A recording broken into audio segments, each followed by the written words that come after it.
Parler d'esclavage revient à évoquer l'histoire des trajectoires, des millions de trajectoires.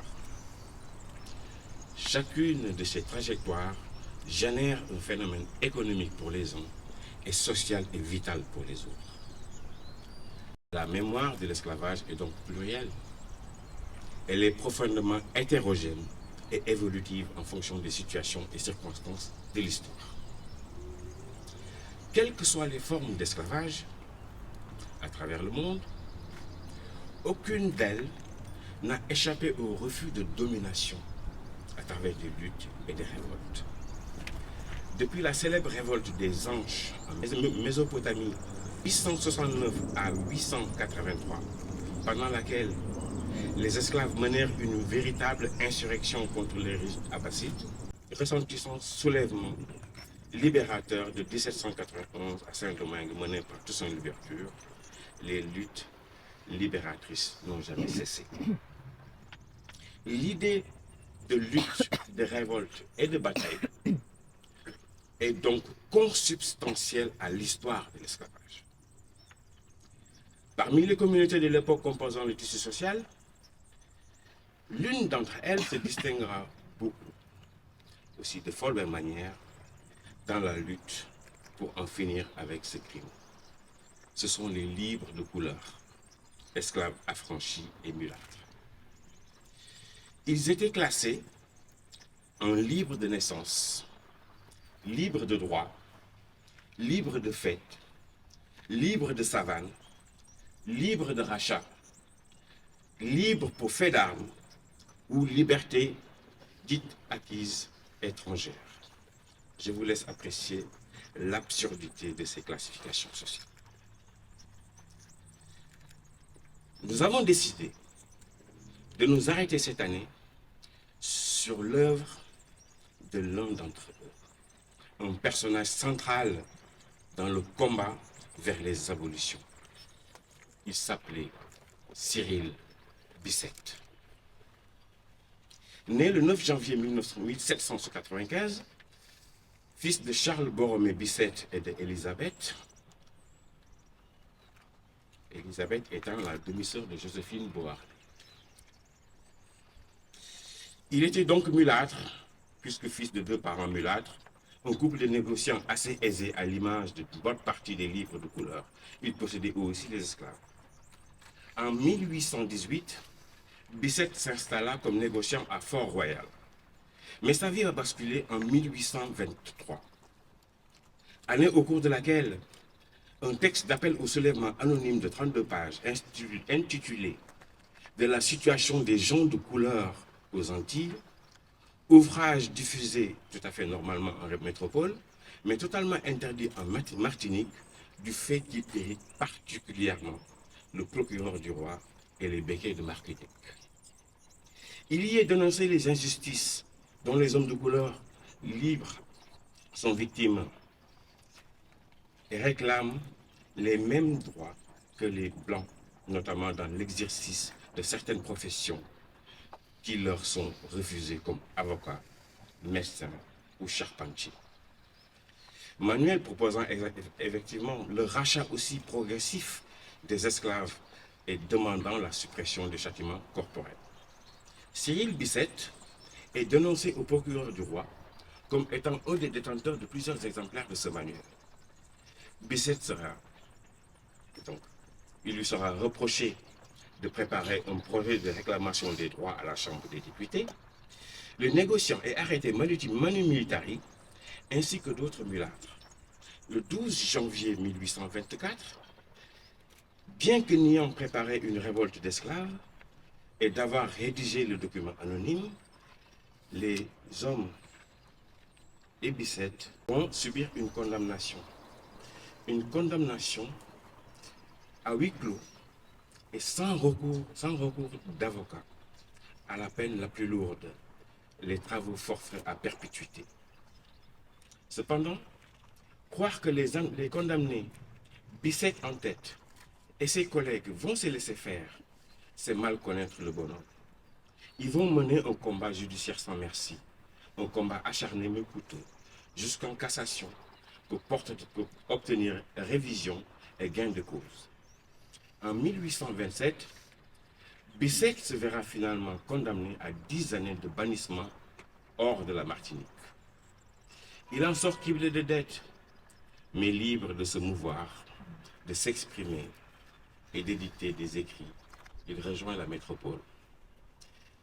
3 ans de détention auront radicalement changé la vision politique du Martiniquais, qui décida de s'engager sans relâche pour l'abolition, profitant d'un contexte du milieu du XIXe siècle marqué par un courant abolitionniste international ardent. Avec l'abolition de l'esclavage en Grande-Bretagne, il ne tardera guère à rentrer en scène. Ce sera en 1834.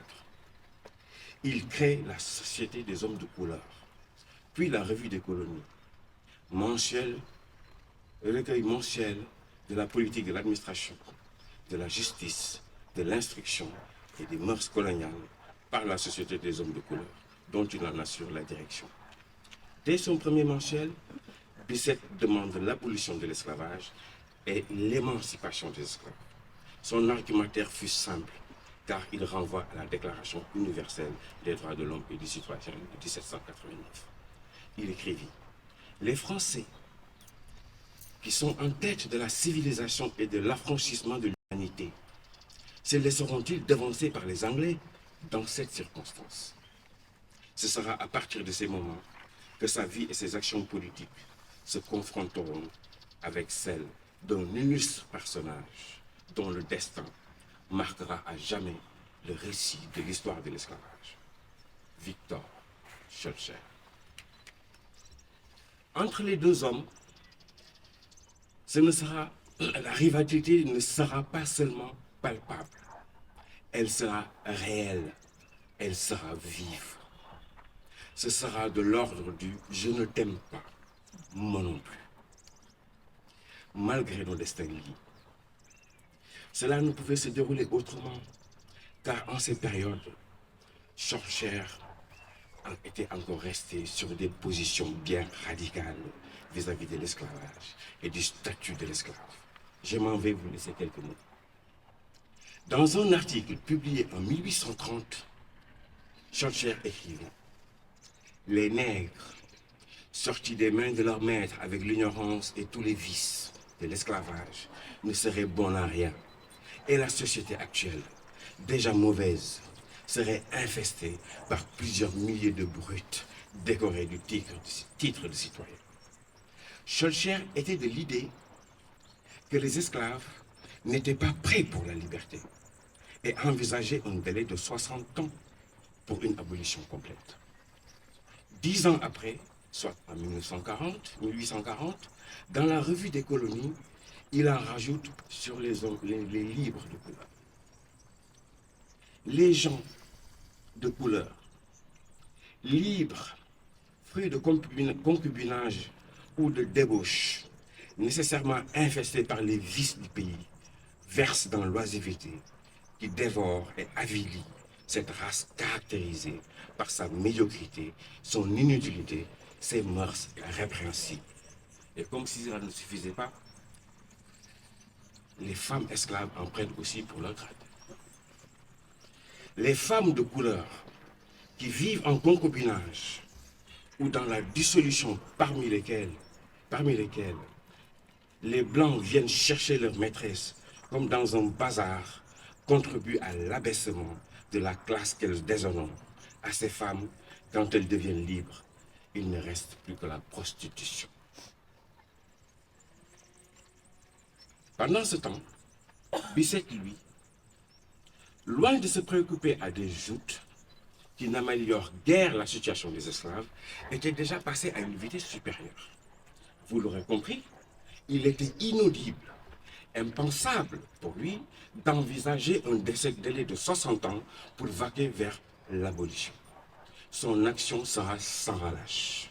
Avec une pugnacité qui le caractérise, il se concentre sur le sort des livres de couleur, l'amélioration de la condition des esclaves et la facilitation de leur rachat. Parallèlement, en compagnie de son avocat et ami François-André Isambert, abolitionniste de la première heure et cofondateur de la Société française pour l'abolition de l'esclavage, ils multiplièrent les interpellations du ministre des colonies sur la nécessité d'avancer vers l'abolition, comme l'ont fait les Anglais. En 1835, Bisset présente dans sa revue un projet de loi pour l'abolition immédiate de l'esclavage. Les ressortissants des colonies seraient libres et égaux en droit, sans distinction de couleur, avec tous les droits et politiques au même titre que les autres citoyens français. En 1847, il fonde à nouveau une nouvelle revue abolitionniste qu'il rédige tout seul. Bisset ne s'arrêtera jamais. Mais cette année 47 était finalement la bonne, car une commission d'émancipation est créée sous la supervision du ministre de la Marine. Bisset veut en faire partie, mais en vain, il n'y sera pas accepté malgré toute la légitimité dont il bénéficie. La raison est simple. Celui qui assurait la présidence de cette commission n'est personne d'autre que Victor Schœlcher. Et fort de cette promotion, Schœlcher multipliera les voyages en outre-mer. Il sera finalement touché en prenant plus ample connaissance des conditions de vie des esclaves d'une part, et de l'autre, acculé par les incessantes actions d'appel à l'abolition exercées auprès du ministre des colonies par Bisset et ses amis. Finalement, le 27 avril 1848, le gouvernement provisoire de la Seconde République adopte l'abolition immédiate de l'esclavage. Abolition accolée au nom de Schœlcher, qui fut, il faut le noter, très proche du ministre Arago, ministre de la Marine et des colonies. De la sorte, les grandes figures abolitionnistes de l'esclavage en France, leurs noms ne retentiront désormais plus que Condorcet, en 1781, écrivait « Réduire un homme à l'esclavage, le retenir dans la servitude, ce sont de véritables crimes. » Alphonse de Lamartine, signataire du décret d'abolition, qui disait « Je suis de la couleur de ceux qu'on persécute », mais aussi l'abbé Grégoire, Olympe de Gouges, la régionale de l'Étape, et tous les autres dont les membres de la Société des Amis des Noirs seront relégués en un second rang. La règle est simple. L'abolition de l'esclavage, c'est Schœlcher. Quid de Cyril Bisset? Il sera tout simplement oublié, banni, complètement effacé de l'histoire pour laquelle il a sacrifié toute sa vie. N'allons point demander aux jeunes et moins jeunes générations avant qu'elles vous donnent des précisions sur l'homme. C'est peine perdue, car c'est comme s'il n'avait jamais existé. C'est là que se pose un problème de conscience. Dans son discours lors de la commémoration, le 27 avril 2018, le président de la République disait, je cite, « Il n'y a pas de récit interdit dans le récit national. Il n'y a pas de douleurs oubliées dans la mémoire nationale. Mais le passé ne doit pas nous entraver, il doit au contraire nous éclairer et nous guider pour la participation. » Ces propos vont dans la directe orientation émise par l'UNESCO dans le cadre de son programme « La route de l'esclave, une vision globale » lancé depuis 1994. Programme qui met l'accent sur le récit de tous les récits, de toutes les trajectoires qui ont concouru à l'esclavage et à la servitude de millions d'individus. C'est dans cette perspective que nous, collectif du 10 mai pour la mémoire de l'esclavage à Montpellier, envisageons de travailler sur des propositions concernant l'honorable Cyril Bisset. Nous tendrons la main à la ville, nous tendrons la main aux collectivités territoriales, mais aussi aux services de l'État, afin de raconter sa vie, de faire vivre et connaître son œuvre. C'est, à notre point de vue, la meilleure manière de magnifier le travail des chercheurs, des historiens, des enseignants, des professeurs versés dans le domaine. Leurs travaux se doivent d'être valorisés et non pas effacés ou ignorés. L'histoire ne se déboulonne pas, elle se construit, elle ne s'oublie pas, elle se corrige, elle se complète. Rappelez, ne nous disait-il pas, science sans conscience n'est que ruine de l'âme?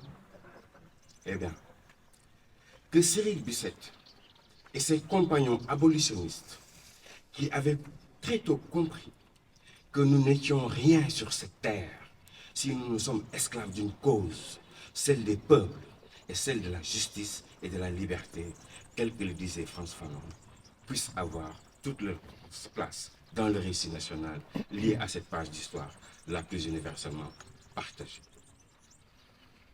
Au nom du collectif du 10 mai pour la mémoire de l'esclavage à mon pays, je vous souhaite une excellente journée de commémoration.